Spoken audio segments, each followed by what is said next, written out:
Assalamualaikum warahmatullahi wabarakatuh. Ketemu lagi dengan saya. Kali ini saya akan memberikan informasi terupdate terkait ujian online. Sebelumnya saya ucapkan terima kasih kepada salah seorang informan saya yang telah memberikan satu informasi cukup berharga. Dan ini saya mengungkapkan ini adalah untuk memberikan apresiasi kepada orang-orang yang punya integritas, yaitu orang-orang yang menjaga komitmennya meskipun mengikuti ujian secara online, tidak ada pengawasan dan sebagainya, tapi mereka berani untuk tetap istilahnya tetap mengerjakan secara mandiri, secara jujur, tidak melakukan kecurangan. Jadi saya apresiasi kepada informan saya yang telah memberikan informasi cukup berharga bagi saya.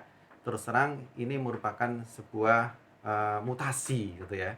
Jadi tidak hanya virus yang bermutasi, tapi perilaku mahasiswa dalam mengikuti ujian online ini pun juga bermutasi. Apa mutasinya? Kalau saya sampaikan di video saya yang sebelumnya, itu saya sampaikan bahwasanya salah satu trik kecurangan yang dilakukan oleh mahasiswa itu adalah dalam ujian online itu adalah apa? Mengerjakan bersama-sama berkumpul di tempat publik, gitu ya. Itu ketika tidak ada wabah corona, ya, karena ketika ada wabah corona ini ada istilahnya itu perintah untuk stay at home, gitu ya, untuk berada atau melakukan social distancing, gitu ya, dan sebagainya, artinya tidak boleh berkumpul, sehingga itu yang menyebabkan ini mahasiswa berperilaku bermutasi perilakunya dalam istilahnya itu membuat, ya, boleh seakan-akan menyiasati ujian online ini kalau supaya dia mendapatkan nilai yang bagus. Apa mutasinya? Karena ini mutasinya adalah memang ada sarana yang banyak muncul di era pandemi corona ini, yaitu apa? Sarana video conference. Jadi bayangkan Bapak Ibu sekalian, jadi kalau Bapak Ibu sekalian yang saat ini sering menggunakan video conference, itu bisa merasakan apa fasilitasnya.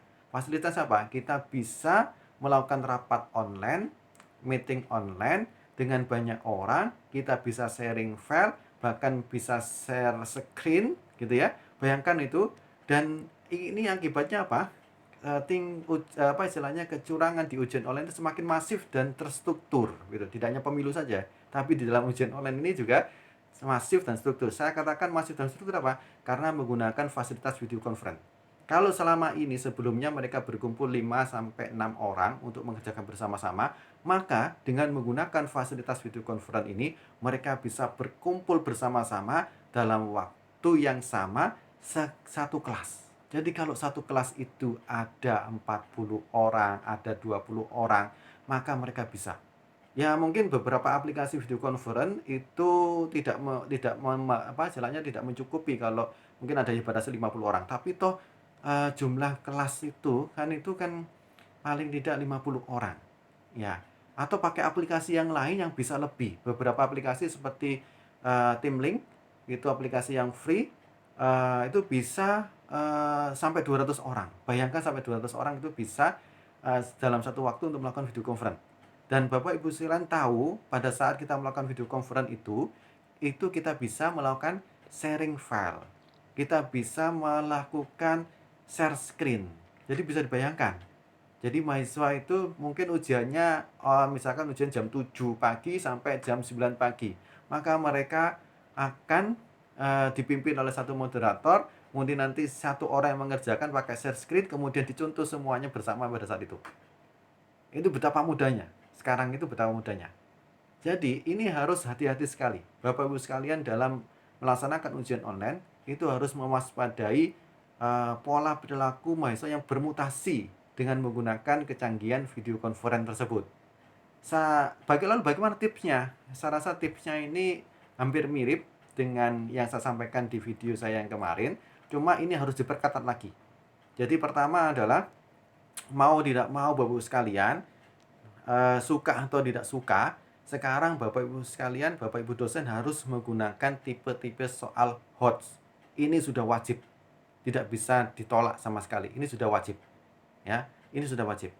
yaitu soal-soal yang menguji analisis, ya, menganalisis kasus dan sebagainya gitu. Jadi tinggalkan lagi soal-soal yang seperti sebutkan, jelaskan, berikan alasan mengapa dan sebagainya.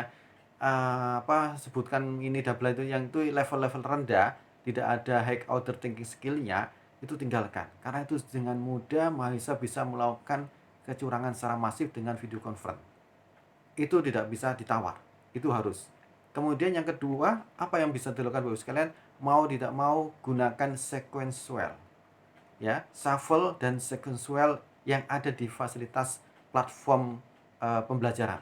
Apa itu sequential? Jadi mahasiswa itu tidak bisa kembali ke soal sebelumnya. Ya, mungkin Bapak Ibu sekalian, terus kemudian shuffle itu diacak soalnya. Jadi diacak dan tidak bisa mundur ke belakang.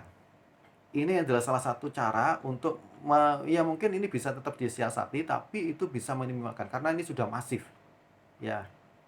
Sequential dan shuffle itu kalau sudah memakai massa yang banyak, itu akan sangat susah untuk dikendalikan. Tapi itu paling tidak adalah mempersulit, ya, tidak, meskipun bisa dilakukan kecurangan, tapi sulit untuk melakukan kecurangan itu. Butuh ekstra usaha. Ini yang paling penting, ya. Jadi ini mau tidak mau sequential tidak boleh kembali ke belakang, itu menjadi sesuatu hal yang wajib. Kalau mungkin sebelumnya saya sampaikan mungkin kesannya sequential terlalu kejam, maka ini mau tidak mau harus dilakukan. Karena kalau tidak, itu akan memberikan peluang bagi mahasiswa untuk melakukan kecurangan secara masif, massal, dan terstruktur sistematis tadi.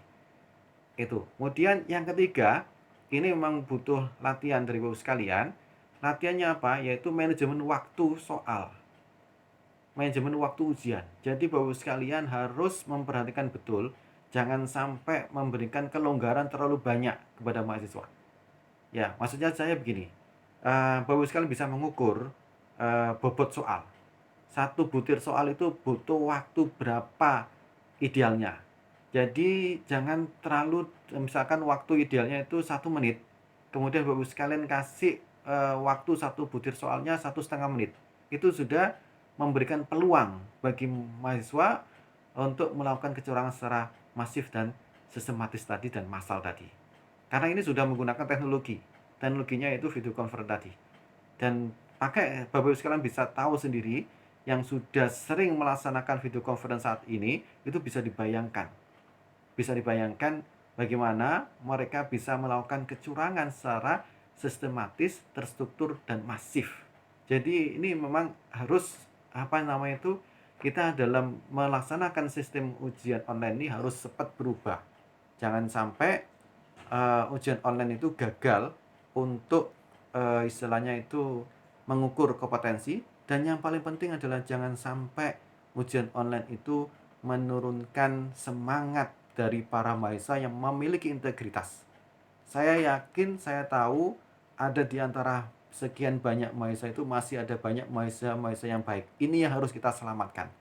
Saya mengungkapkan video ini adalah dalam rangka untuk menyelamatkan mahasiswa-mahasiswa yang baik, yang saya beri apresiasi sangat kepada mereka yang mau tetap berintegritas meskipun ada fasilitas video conference untuk kecurangan secara masif dan massal tadi, mereka tidak melakukan itu.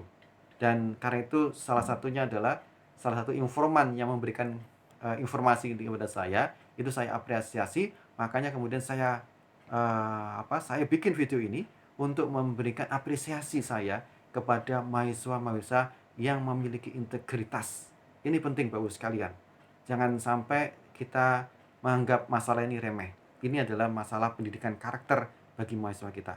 Dan pada kesempatan ini juga saya pertama memberikan apresiasi kepada seluruh mahasiswa yang masih memiliki integritas, yang ingin mengerjakan ujian online itu secara mandiri, tidak tergoda untuk melakukan kecurangan dengan menggunakan media-media teknologi yang ada, dan Anda layak untuk mendapatkan bintang. Dan itu saya spot terus kepada Anda-Anda yang memiliki integritas, jangan menyerah, jangan tergoda. Kami, saya terutama itu akan mendukung bagi mahasiswa yang memiliki integritas itu. Karena itu kenapa saya menyampaikan ini supaya bisa diketahui oleh semua dosen terkait dengan praktek-praktek kecurangan di ujian online itu.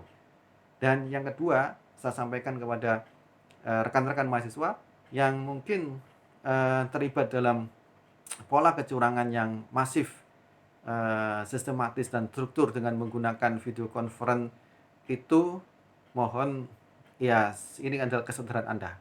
Anda harus menguji diri Anda sendiri sejauh mana integritas Anda sebagai seorang mahasiswa, sebagai seorang penerus bangsa ini. Kalau selama ini Anda selalu memprotes para orang-orang tua yang saat ini menjabat di pemerintahan ini, itu dengan mencemooh mereka karena banyak korupsi dan sebagainya. Tapi kalau Anda dalam ujian online ini ternyata Anda juga melakukan hal yang sama, sungguh sangat disayangkan. Jadi buat apa Anda protes kepada pemerintah, kepada pejabat pemerintah yang melakukan tindakan-tindakan kecurangan dalam bentuk korupsi, kalau Anda sendiri juga melakukan hal yang sama pada saat Anda menjadi seorang mahasiswa.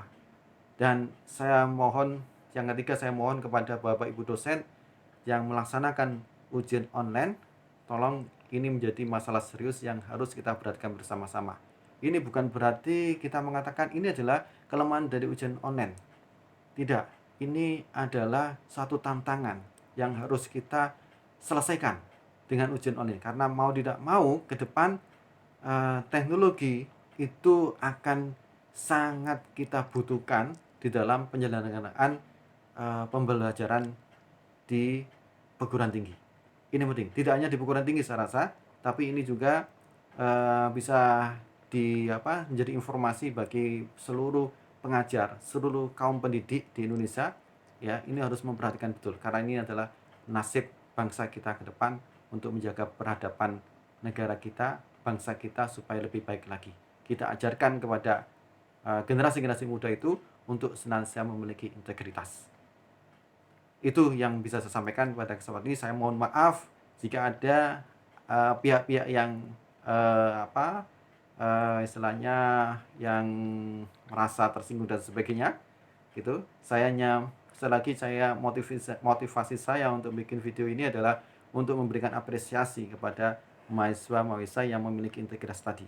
Karena kalau tidak diungkapkan ini, maka praktek kecurangan itu akan terus berada dan tidak ada perbaikan yang ada. Selamat berkarya, selamat berjuang untuk mempertahankan integritas, dan saya mengajak seluruh Bapak Ibu dosen dan seluruh pengajar dan kaum pendidik untuk memperhatikan aspek ini supaya moral dan etika bangsa kita itu ke depan bisa terjaga. Sekian, assalamualaikum warahmatullahi wabarakatuh.